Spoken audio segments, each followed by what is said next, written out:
first, saying the president tried to use his power to cheat in the election. And they tell senators they will hear from John Bolton, among others, if they allow a fair trial.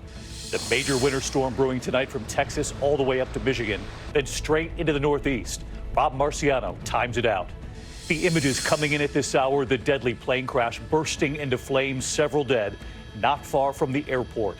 Outside New York City, the commuter train barreling into a tractor trailer. Tonight, Saudi Arabia accused of a cyber attack against the CEO of Amazon and the owner of the Washington Post, Jeff Bezos. Did the Crown Prince hack his phone? Investigators say to, quote, influence, if not silence, the newspaper's critical coverage.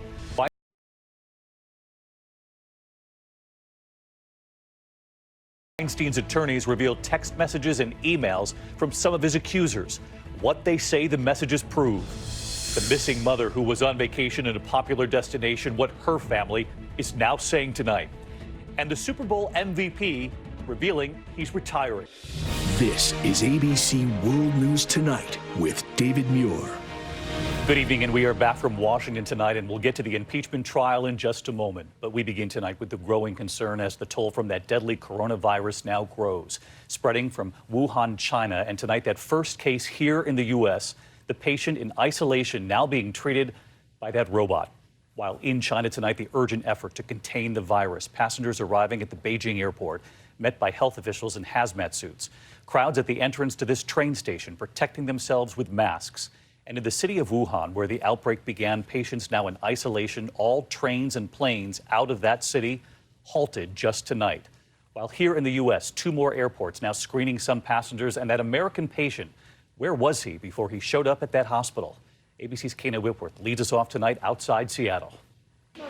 Drastic measures to halt the spread of that deadly virus. Wuhan, China, ground zero for the outbreak, now under lockdown. Most of the 17 dead and more than 500 sickened are in Wuhan, where today we saw the first images from the front lines. Patients in isolation units being treated by doctors in biohazard suits. Pharmacies struggling to keep masks on the shelves. The city of 11 million now halting all public transportation and outbound flights. Put on a face mask, consult a doctor as soon as possible. Our Bob Woodruff made his way there earlier. This is the international section of the Wuhan airport, and there's basically almost no one here. It seems empty. Passengers now catching the last flights out. It comes as doctors outside Seattle today revealed new details about the first American patient who is being kept in isolation. He was transported in this unit. Teams in protective suits using a robot with a stethoscope to care for the man. Thankfully, our patient is doing relatively well. Officials now saying that patient's first stop in the U.S. was Seattle. His connecting flight was abroad. The CDC funneling all passengers arriving from Wuhan through 5 U.S. airports with mandatory screening. How effective are these screenings at airports? Well, when someone develops symptoms, they're likely the most likely to be contagious, and so those screens are very effective ways of determining who's really at risk for having the infection and then spreading it. And so let's get to Kana Whitworth. She joins us now from the hospital outside Seattle tonight. And Kana, they are still trying to retrace the patient's steps. How concerned are they about anyone who might have come in contact with him, including the team who first treated him? Well, David, they are concerned, and officials just now identifying 16 people they believe this patient came into close contact with. But this man did not show symptoms until he arrived home in Washington, and because he knew he was high risk, he immediately went to urgent care, alerted them of his travels, and so doctors there were able to take proper precautions in treating him. And David, so far, none of those doctors have shown any symptoms. That is encouraging. All right, Kana Whitworth leading us off again on this story. Thank you. And now to the impeachment trial of President Trump tonight, day 2, and now the Democrats up first, making their case. They get 24 hours over 3 days to do this. They are arguing at this hour the president abused his power, they say, trying to get Ukraine to announce an investigation into the Bidens and withholding U.S. aid that had already been passed by Congress. Lead manager Adam Schiff arguing the president should be removed from office and trying to convince key moderate Republican senators to allow for witnesses in the trial, to make it a fair trial, he says. Tonight, the president's team already responding, and ABC's Mary Bruce on the Hill. In the Senate chamber today, the Democratic prosecutors invoking the words of Alexander Hamilton, saying the framers warned against a president like Donald Trump. That his object is to throw things into confusion, that he might ride the storm and direct the whirlwind. Chairman Adam Schiff saying the president's push to convince Ukraine to investigate Joe Biden is exactly the kind of scenario the framers feared. They feared that a president would subvert our democracy by abusing the awesome power of his office for his own personal or political gain. Democrats say the president withheld nearly $400 million in military aid to serve his own political needs. The president used the hold on military aid as leverage to pressure Ukraine to announce these investigations that he hoped would help his re-election campaign. The president, it appears, was watching from Air Force One. Just 30 minutes later, Trump tweeting, "No pressure." In a series of methodical speeches, the Democrats laid out their case, arguing the facts are not in dispute. They can't contest the facts. The president was the key player in the scheme. Everyone was in the loop.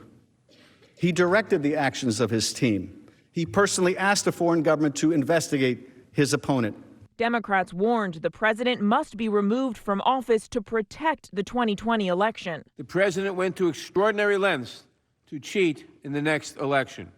The Democrats say the evidence paints a, quote, overwhelming and damning picture and are imploring Republicans to let them call additional witnesses the White House has blocked. Only then, they say, will the world know the full extent of the president's wrongdoing.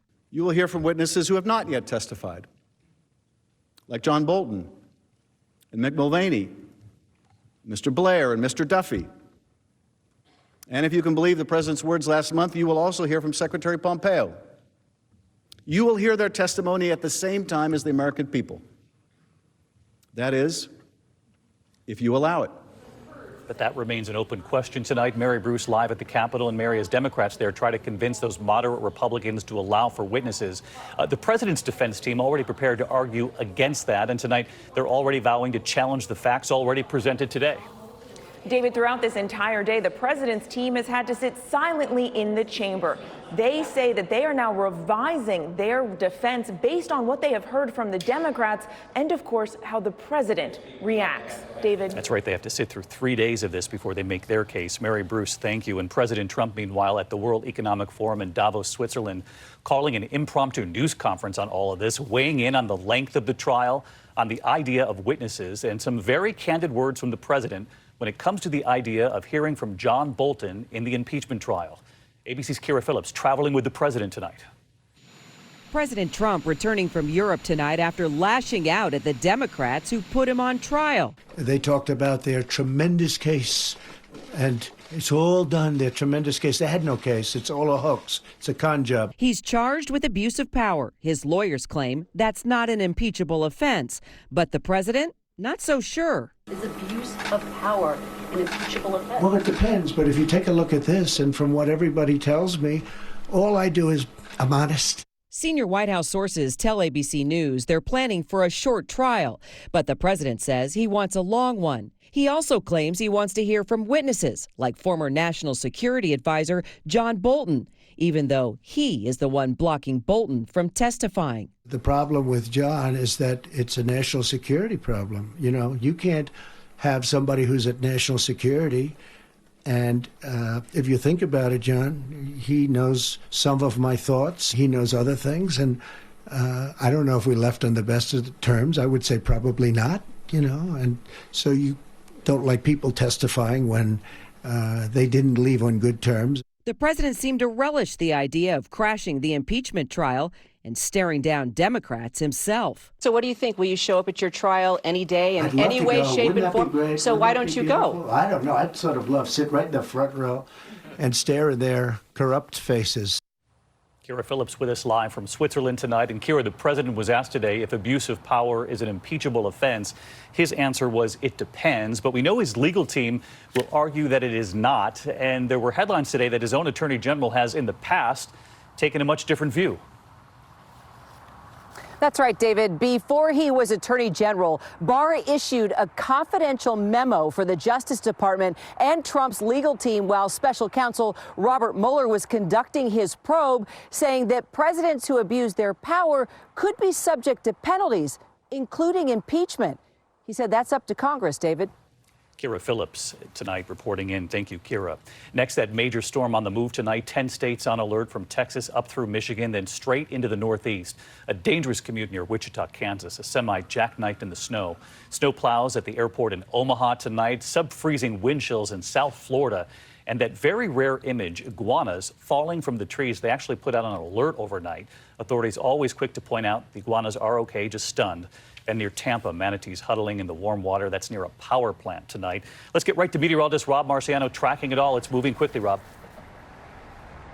It is, David. You see how far-reaching that cold air mass is. It's huge, and we've got a wide-reaching system that's running into it. So we've got flakes flying, and advisories are up from Arkansas all the way up through Wisconsin, with the rain down across parts of Louisiana. That cold air is going to moderate some, so the snow changes to the rain in places like Chicago along the I-80 corridor. Then back to snow, not a ton of accumulation, as the coastal low takes shape during the day on Saturday. That will slow it down, but it will be rain along I-95. We're looking for another accumulating snowfall for the interior Northeast this weekend. David? All right, Rob, thanks so much. And next tonight, the UN calling for investigations of a possible link between Saudi Arabia's crown prince and the hacking of Amazon chief Jeff Bezos. Investigators found that a massive theft of data from his phone began within hours of receiving a WhatsApp video file, allegedly from the Saudi prince's own account. The Saudi kingdom responding tonight, and here's ABC's Chief Justice correspondent Pierre Thomas. Tonight, the United Nations accusing the Crown Prince of Saudi Arabia of hacking one of the richest men in the world, Amazon founder Jeff Bezos. The suspicion is that the phone of Mr. Bezos was hacked in relation to his role as the owner of the Washington Post. The UN report, which examined data collected by a firm hired by Bezos, as well as other evidence, says the hack happened back in May of 2018. In an effort to influence and possibly silence the Washington Post's critical coverage of Saudi Arabia, particularly from columnist Jamal Khashoggi.